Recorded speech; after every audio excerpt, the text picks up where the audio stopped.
It was just the constant, and it's nobody's fault. It's unfortunately the way schools have a tendency to be run. You're always looking for something wrong.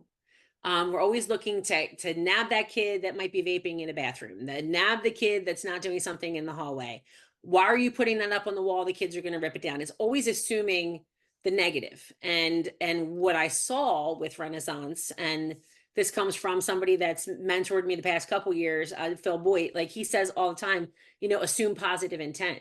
And I'm a positive person, and I wanted to assume positive intent. I wanted to give my students an opportunity to be excited about coming to school, to be rewarded and recognized for things that they were doing well.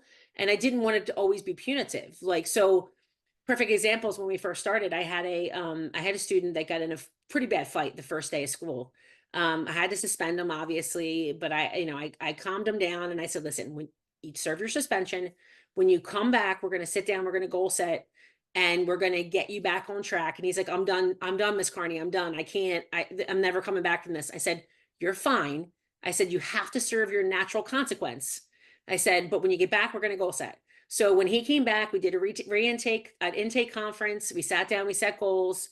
And he, as he's walking out the door, he thanked me, and he's like, thank you for believing in me. And honestly, I think most faculty that are beat down and most kids that are beat down, it's just because they need somebody that believes in them and sees something in them that they don't see in themselves. And that's what drove me to want to be a Jostens Renaissance leader, because I really feel like there are so many people that are passed over, that and don't get the credit that they deserve, or people don't find the good in them, and they always assume the negative. And I like to assume the positive intent.